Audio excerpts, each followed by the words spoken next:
Hi, everyone. I'm Paul Wins. I'm the co-founder of FlexAir. I'm also a retired U.S. Navy flight instructor. I am here today with FlexAir's co-founder, Charles Copeland, who is also a chief pilot and a first officer at a major U.S. airline.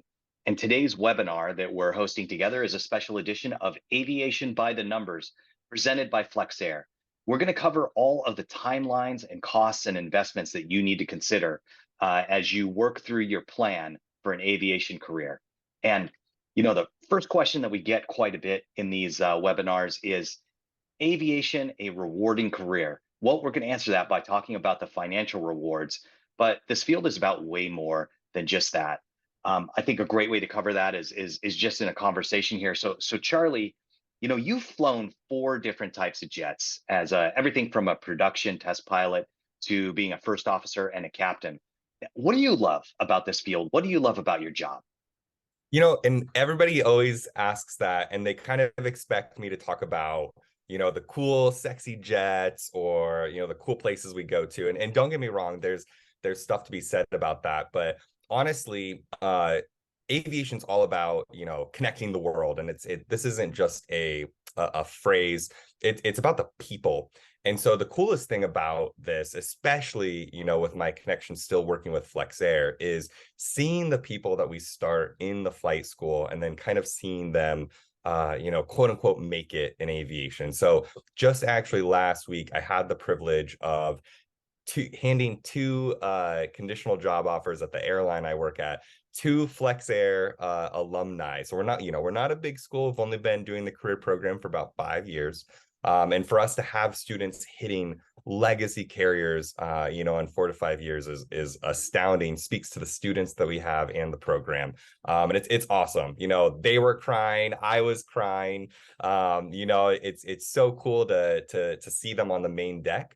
I theoretically would always think that I'd be captain flying with these people. But some of them are moving so fast ahead that I don't even think I'm going to be upgraded. These guys are going to be flying the same seat that I'm flying pretty quick. And honestly, that's the most rewarding piece. It's always that paying it forward. The crew concept is huge. I have 15,000 friends at my airline on the pilot deck, and it's awesome. People also ask a lot of times, is the industry booming? We went through COVID, a little nervous about sometimes entering the industry. And so they always ask, will I find a job? My response is, if you put your head down, you take your tests, you take your studies seriously, aviation needs those people. The technical skills, you don't need a degree. You can get a degree. I'm not anti-degree. I personally do not have one myself. But there are jobs everywhere. I mean, we're hiring, I want to say the number was like 28,000 pilots a year right now, and we're just not making enough pilots to fit the bill. So the next 5 to 6 years, it's just the time is now to get a job. Pay is way up. It is a kind of a high tall order to pay for flight school. But typically within about 3 to 4 years, you're making 6 figures yourself. So our goal at FlexAir is that 3-year timeline to 3 to 4 year timeline to your first $100,000 a year. Upgrades are also really short. So you're going to spend probably only about 2 years at a regional before you sit in the left seat as a captain. So again, when everybody asks, will I find a job? We're talking from the day you start at FlexAir, about 5 years, you'll be the captain of an airline. And that is a fantastic and historically fast upgrade time because the way that this industry works, it's all about that upgrade time, right? You want to make it into that main line, that large airline, and move up to the captain spot because it's all seniority based, right? Like, tell us a little bit about how this seniority progression works at the airlines.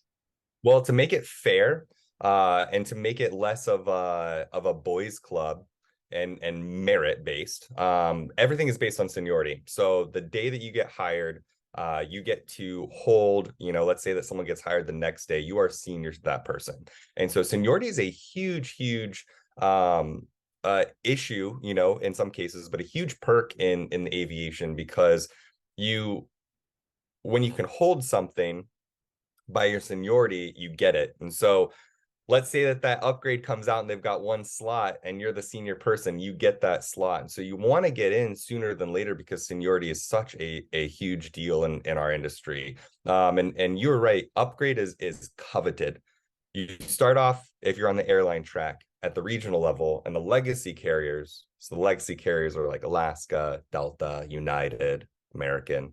You start off at a regional and you've got to work your way up to the legacy carriers. And typically they want to see you have captain time at a regional. And so seniority is how you get into that captain seat at a regional that then gets you to a legacy carrier.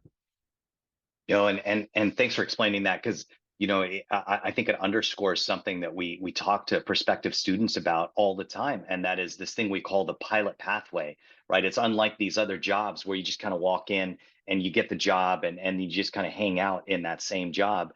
Like, you have to think about your whole progression of two to potentially three pilot jobs that you're going to have through the whole arc of your career in order to maximize the pay. And so, tell me a little bit about that, Charlie, where, you're at a mainline carrier now. Prior to that, you were flying cargo. Like, you're now at the destination, right? This job that is going to be your forever job in the industry. What is that pay going to look like, in a few years as you get seniority? How much can people expect to get paid in this career field?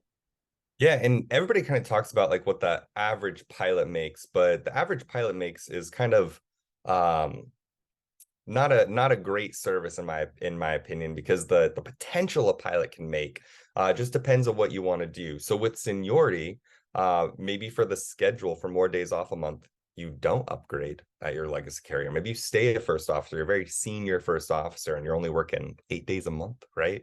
You're flying Phoenix to Sydney, Sydney back to Phoenix, and maybe you do that one more time and you're done for the month, still making $250,000 a year. Or maybe you do upgrade, you work a little bit more, maybe more like 10 to 12 days a month, but you're making more like 350 on a low end, 500 on a high end. And that's obviously a little bit more once you get into your career, but there's almost, I don't know of it very many career paths where we're talking 18 years, 15 years into your career, you're going to be making $500,000. And it's set, right? This is contractual. It's not just, if you sell enough cars, you could make $500,000 kind of thing. This is, if you show up and you fly the plane that you're supposed to fly, this is the money you make. Yeah, and one thing that I hear embedded in that I think people don't appreciate is, I'm thinking back to the flexibility that people have in month to month, right? Because you're bidding on your schedule month to month. And I remembering that, you remember that Meet the Chiefs event that Frontier invited us to, that was a few years back, and where they put up there a slide that shows the highest credit hours that were bid and the lowest credit hours that were bid in one month. And I will never forget this. There's of course the minimum hours that you're always going to get each month, and every airline has a slightly different minimum. Like, what's the minimum that you might expect at a typical like mainline carrier? Like the minimum credit hours you're going to get paid. What is that typically?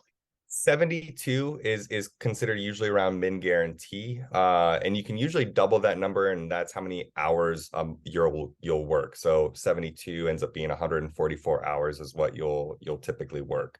And so February, for instance, I wanted to hang out a little bit more. I bid a very low month, had some good times in New York City. The company is putting me up in a hotel room in New York City. So I actually bid a min credit line so I could have max days off.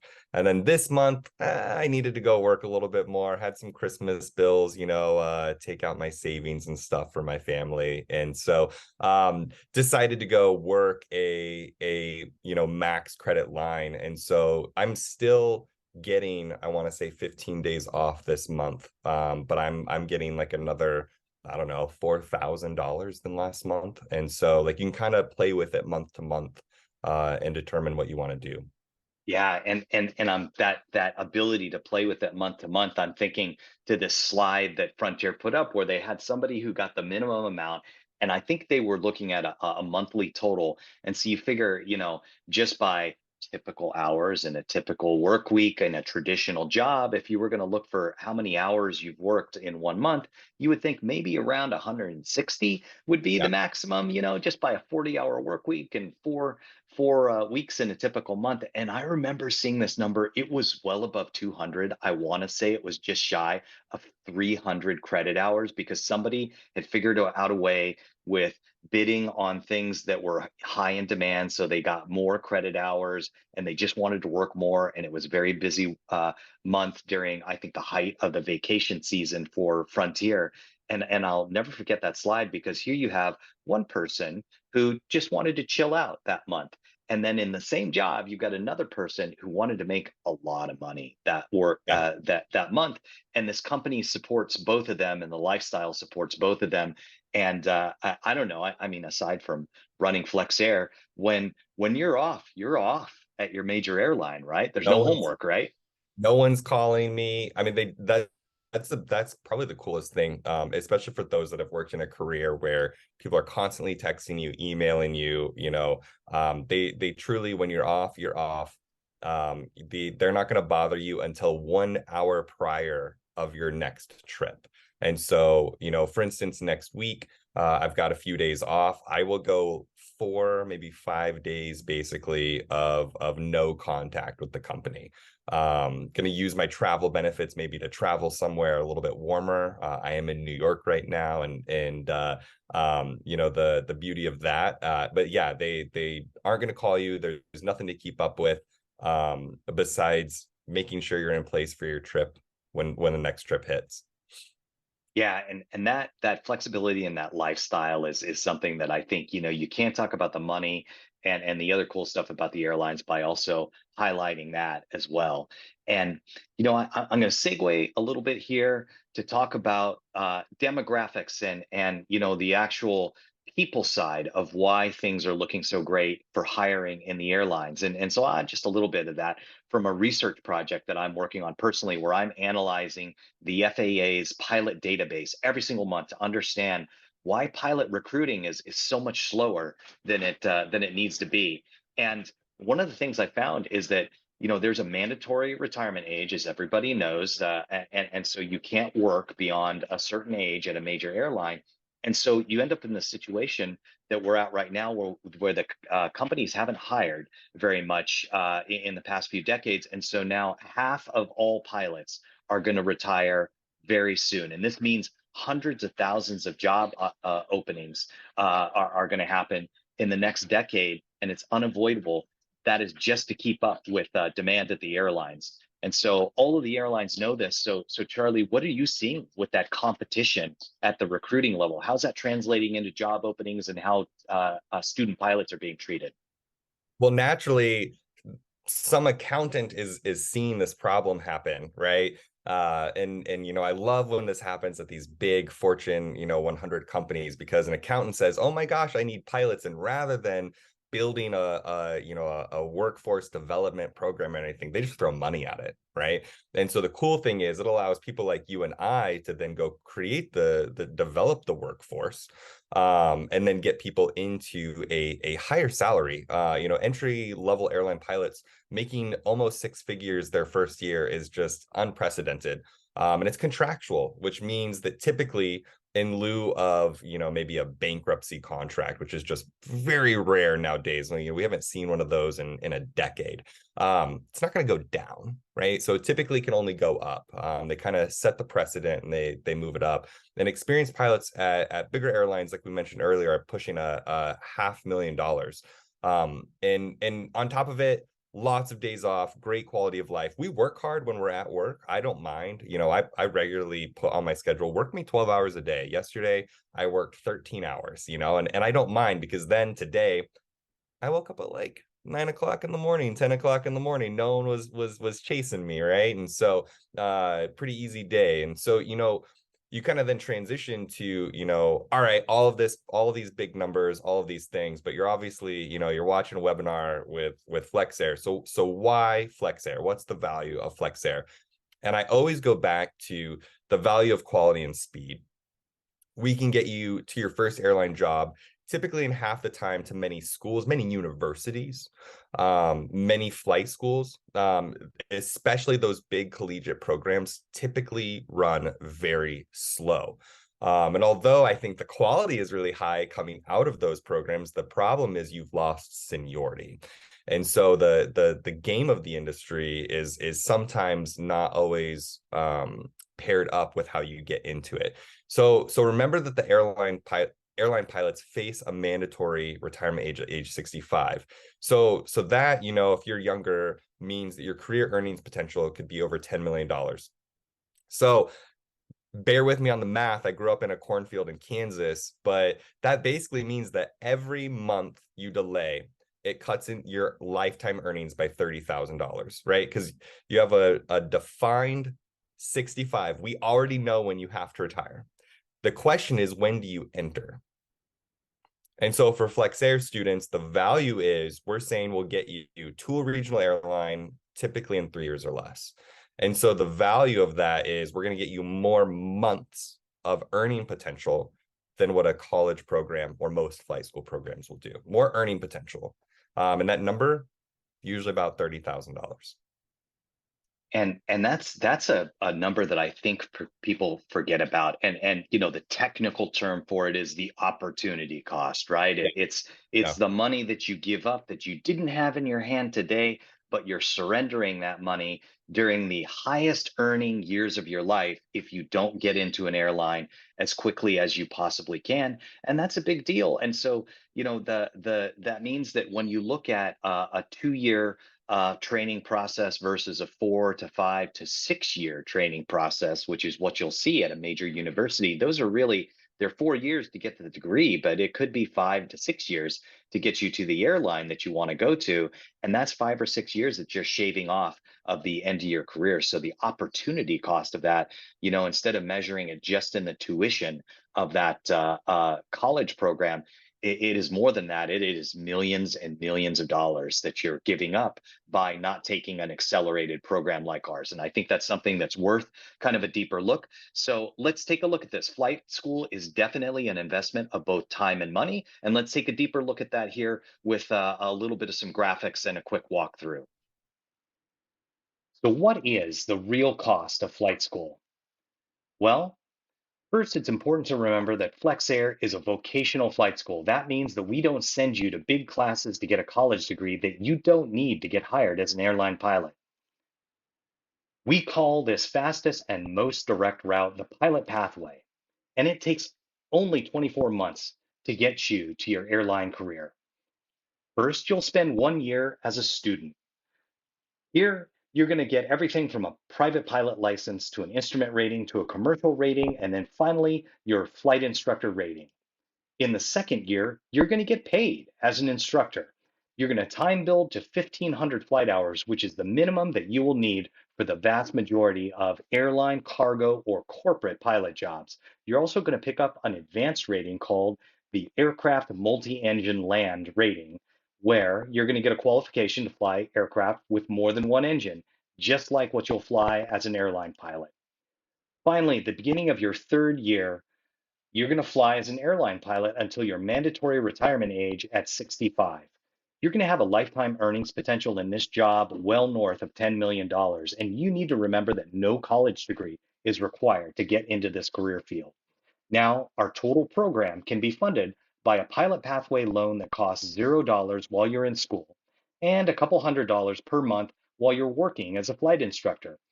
Then you'll have to pay about $1,800 to $2,500 per month only once you're eligible to become an airline pilot in your first job, where you're going to be pulling down $90,000 to $95,000 per year. And those loan costs are going to vary depending on the size of the loan that you take out and your credit rating. Our total program costs $90,000, but you can pay this back without financial stress through our pilot pathway loan. Or you could take another route called the Weekend Warrior route, which is part-time training. You could go to a very flexible program at a flying club. Often these folks advertise costs as low as $50,000, but typically no loans are available in these programs. You'll likely have to work a part-time job, which will leave much less time and energy for your training. You'll probably take 4 years in this kind of a program. You're not going to become an airline pilot until year 5. But consider that you could have been to your first airline job in 2 years instead. So this means that the true cost of this program goes up by $720,000. This is because each month of delay cuts $30,000 from a pilot's lifetime earnings potential. And finally, you could go to a large college flight program where you earn a 4 year bachelor's degree in aviation science or something similar. The total cost for these programs is over $240,000. Now, college degrees are very important, and you should definitely get one, but consider these aviation college programs award degrees that have little competitive value outside of an airline pilot career. Why not diversify and pick up a degree that you can use as a backup career in case your aviation dreams don't work out? So the base cost for this college route, when you consider all of this, first of all, it's already 4 times that of a program like FlexAir before you even consider the value of speed. This puts the true cost of a college program at over $1 million. Now, college can be a life-changing experience where you'll learn skills and build connections to last a lifetime. Just make sure that the value of this college program is worth the cost and consider all of your options. We think that FlexAir can deliver these same skills and these same industry connections for a fraction of the price without the giant class sizes so we can focus on you and your needs as an individual pilot with your individualized pilot pathway. So at FlexAir, you can see that we're committed to working with you. But what does this mean? Well, we want you to know that our priority is to get you to your pilot career as quickly as possible. So we built our entire program to prioritize speed and getting you hired as early as possible. That's how we measure success on our end, is you getting to your first job as quickly as possible. There are not many schools that do that. We don't measure success in how many students that we have. We measure success in how many students get hired as quickly as possible. So we know that you need both technical skills and soft skills in order to succeed in your career, because despite the fact that every single airline is hiring, not every pilot moves to the top of that stack of resumes with every recruiting shop that is, overworked and underpaid. So we deliver more than just one-on-one flight training. We deliver one-on-one mentorship with a dedicated mentor and a dedicated flight instructor to help you. And you're not going to find that in every single college program. Our pilot pathway loan program, which is just as good as anything you would find at a larger college or a collegiate program, it's just as good as any student loan that you would find. These pilot pathway loans that we've chosen from the best in the industry allow you to do this all without financial stress and at less cost. So we know this is a big investment, and we're here to meet you where you are at to make sure that investment pays off. So, Charlie, we've covered a lot today. What are some final thoughts that you've got for people who are still thinking about this, either from the numbers or the lifestyle perspective? What do you have some closing thoughts to share about that?